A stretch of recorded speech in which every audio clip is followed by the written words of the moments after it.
నేను ఒక మాట అడుగుతున్నా రేవంత్ అన్న, మళ్ళీ ఆక్స్ఫర్డ్ స్టాన్ఫర్డ్ల నుంచే పీకుడు మొగోళ్ళు వస్తే పీకే కట్టలే వస్తే మళ్ళీ ఇలా అమెరికాలో సుందర్ పిచ్చయ్య ఏడికైన వాయ్, పెద్ద పెద్ద డాక్టర్లు ఏడికైన వాయ్, ఈడ పోయి ఆడ సెటిల్ అవుతున్నారు కదా. అంటే నీ విద్యా విధానం చక్కగున్నదా, వాళ్ళ విద్యా విధానం చక్కగున్నదా? మళ్ళీ ఇలా నువ్వు నలందా తక్షశిల చేస్తానన్నా లేక ఆక్స్ఫర్డ్ స్టాన్ఫర్డ్ అనాలా?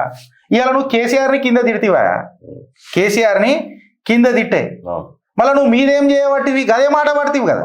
నేను న్యూయార్క్ చేస్తానన్నాడు. న్యూయార్క్ ఎందుకు? నేను ద్వారకా లెక్క చేస్తానని ఎందుకనవు? కరెక్టా కదా. నేను రాముడి అయోధ్య లెక్క చేస్తాను ఎందుకనవు? కరెక్టా కదా.